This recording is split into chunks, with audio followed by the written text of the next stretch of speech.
The Last of Us Part 2 is a masterpiece. At least that's what the critics say. Unfortunately, I do not agree with them. Today I'm here with my brother to talk about the many flaws of this game and, basically what went wrong with it. So, would you like to kick things off? Sure. Hello. I like to introduce my official name as Dr. Nut. Anyways, starting off with the story, compared to the first game, it falls short. The gameplay, amazing. Compared to the first game, I feel like it's pretty much the same concept and everything, but it just feels good, it's run smoothly, and it's just perfect, in my opinion. That's kind of the gameplay I wanted, and it's what I got dealt.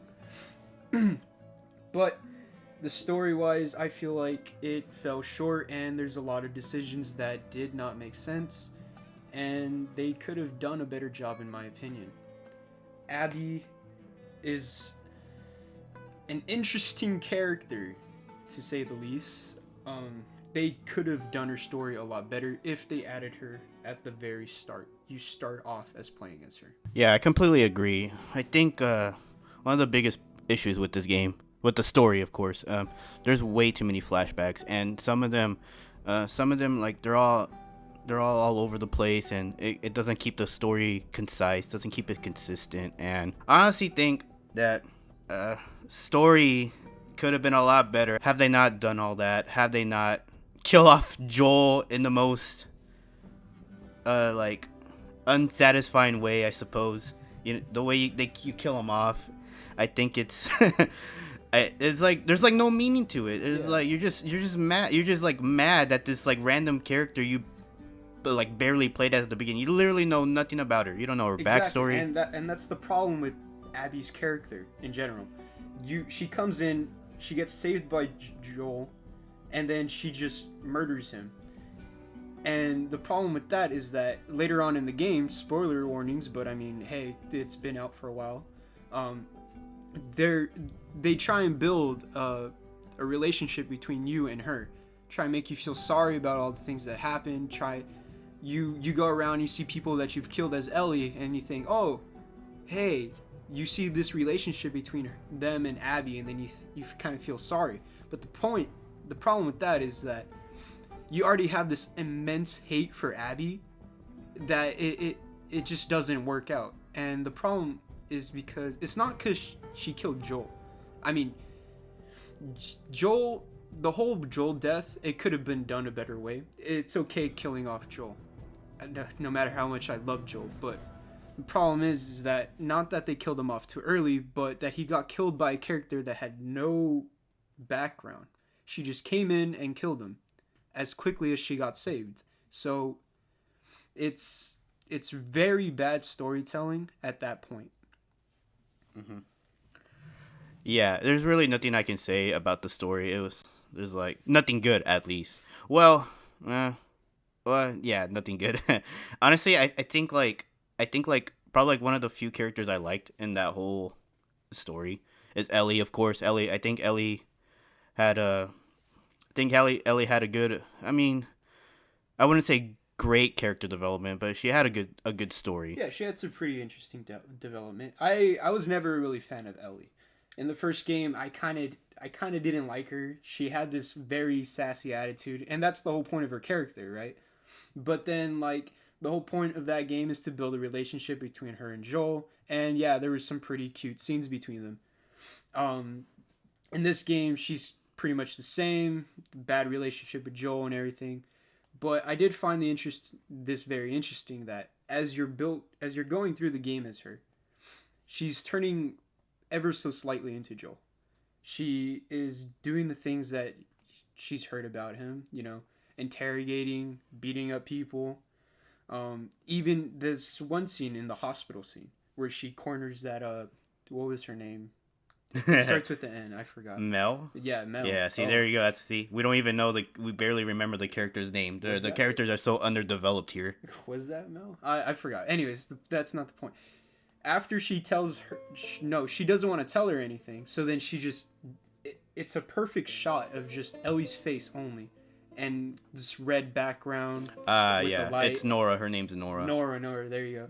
And she's just, you control her with the smacking, and then you can tell, like, it's done so that scene's done pretty well. You're Yeah, it was well smacking shot. her. Yeah. You're smacking her, and then you can feel that she's not into it. She wants to do it, she has to do it, but she, unlike Joel, in the sense, Joel would do it, no remorse. Ellie does it, she feels regret. Yeah. She's not used to it like Joel is. But that's what I found pretty interesting. She's turning into Joel, especially at the end game. She just shoots the dude. That's kind of weird. She probably would have just left him to die or something. I don't know. I'm not too sure on that. But she did bring Lev into it when she just flipped out her knife and then brought it up to Lev's neck. That was kind of like a Joel thing, I guess. Just because she really wanted to fight Abby. Yeah. But back to the whole Abby thing. Just her story it's all over the place. The whole Lev part, the island, saving the sister and everything, cutting off the arm, getting the medicine. In my opinion, that's completely useless. Yeah. She just dies in the end. She just dies. She went through all that trouble getting all these medical supplies, and then she just ends up, well, I guess I'll die. Yeah. Dies anyways. It's really the whole point of that story was just to add in action, and honestly, Abby had the best action scenes compared to Ellie. Yeah, I agree. Abby had the more action set pieces, and yeah, two of my favorites were like, yeah, when you go to the hospital, you get the medical supplies, and then you see this like, I don't know, it's like a blue. It's not a. What do you even call it? What do you even call that? There's not even a name for it. Yeah, there was. When you can look at the character concepts, I forgot the name what it was though, but it was something. Yeah, it was like probably their most biggest zombie, I suppose. I guess. Yeah, that was actually pretty cool. My speculation, since that hospital floor was ground zero and everything of the infection and everything, I thought it was pretty cool. I guess like what happened is that all those zombies went up to that door. They all just died there or something. Then they formed to something bigger. That was kind of cool. That was a pretty cool concept. Yeah, I liked it a lot. And another one is when you're trying to escape the island, you encounter this Scar member at the end, and like you mess him up pretty bad to the point where it looks like Skullface from Phantom Pain. I thought that was really cool. It was really what a way for him to go out. Yeah, all those set pieces of them leaving the island, all the fires, like beautifully well done. But yeah, like we said before, that was kind of like useless. Right? It was useless. Yeah. But all right, let me ask you something. So, are you okay with the game? Are you mad at it? Are you disappointed? No, I'm disappointed. I do not hate it. I think there are some good stuff in there, but not enough to say. I guess not enough to say it was a great game, and not enough to say it was a really bad game. Yeah. So, like, just to get this clear, we do not hate the game. The game has its problems, but we're mainly just disappointed. Honestly, the story elements, they could have been done a lot better. Pacing is pretty bad, in my opinion. They could have done it so much better. I'm not some review person, so this is just my honest opinion, and I don't really have anything else to say on that topic. Oh yeah. This is just our opinion, our take on the game. But you were doing a pretty good job, talking about this game.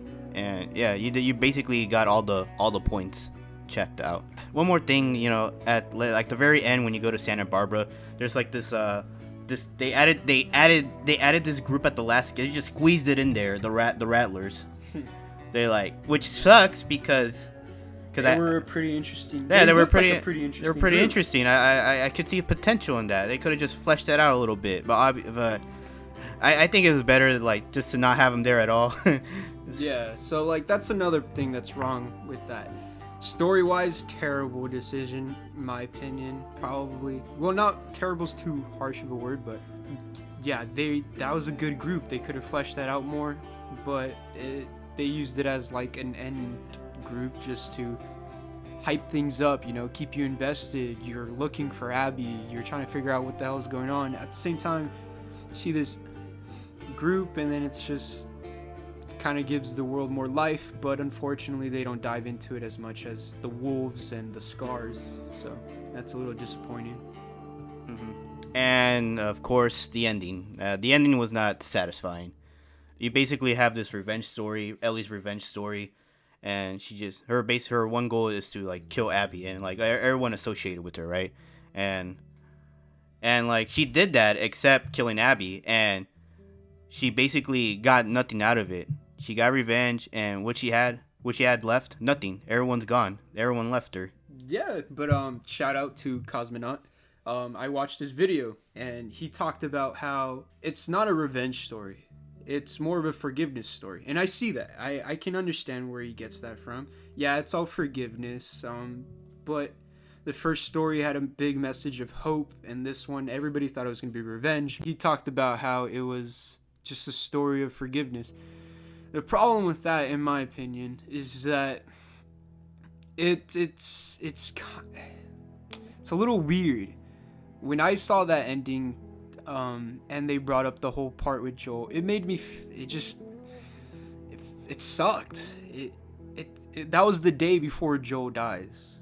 That scene's the day before Joel dies, and it just shows that like, oh, you know, we had hope for the relationship to rebuild after Ellie found out the truth and everything, but we never got that because of, sadly, you know, Abby had to come and just smack him with the golf club. It's funny you mentioned that. I remember in the comments I kept saying golf, you know, yeah, golf here, golf that. Yeah, and I sucks at golf. But I was thinking, in my head, oh, we're gonna have like a mini golf segment. It's gonna be like the worst section ever. But now we got something worse. We got a beloved character killed off. But I mean, yeah, this game's not bad. It could be for you. It could not. If you want to go ahead and buy it, go ahead. I'd say wait for a price drop, a pretty good, reasonable one. Yeah, there's good elements, there's bad elements. Story can kind of lose you. Wish they fixed some pacing stuff.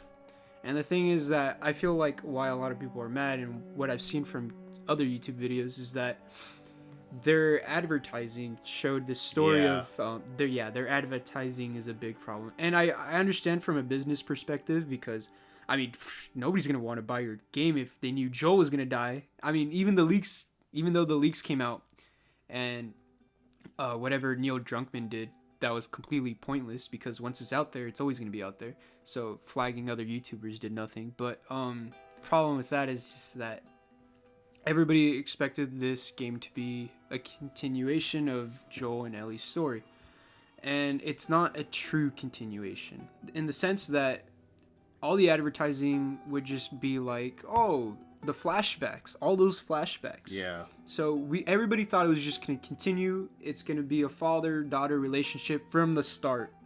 You know, it wasn't going to be some time skip or anything. It'd be just them hanging out. The game would have been like the starting scene could have been that bloater scene where Ellie and Joel went to go fight that bloater. That would have been a good start to the story. I believe that's the main reason why everybody's mad. I'm mad too, because this story was not one that I was expecting.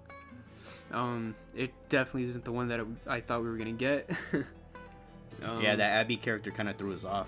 Yeah, just throwing this out there, Abby is an alright character. She could have been better. She has potential. She had potential, but unfortunately they done fucked up. So yeah, they try to humanize the character, you know, have sympathy for her, but it just fell flat overall. Yeah. Well, unfortunately we're not reviewers, we're not critics, so this video is probably all over the place, but hopefully you enjoy, and that'll be it. Yeah. Thank you for stopping by, and please hit that subscribe button and like. That would help out very much, and it would help give us ideas for new future content. Thank you. Yeah, thank you very much. And yeah, I have a Discord server. Of course, you guys are more than welcome to join there. But yeah, thank you guys for hearing us out, hearing our opinion, our take on this game. Yeah, pretty bad. Pretty bad story, great gameplay, but you know, of course, that does not matter because the key ingredient is the story. Naughty Dog has excelled in storytelling before. Unfortunately, they didn't do good with this one. This is the story they wanted to tell, and it was not a good story. So, Wait. The rating. oh yeah, the rating, yeah. Guys, don't give this game a 3. It is really not that bad. I've played a 3 out of 10 game before, numerous times. It is not a 3 out of 10. Yeah, people are freaking out way too much. It's definitely not a 3. In my opinion, solid 6. Yeah, 6. I could see this. I could see this a 7, but not a 6 right now. At this point, it's pretty much 6 or higher. 6. It's an okay game. It's an alright game. Anyways, yeah. Well, that's the end of the video, guys. So, this is Lunatic Zoid signing out.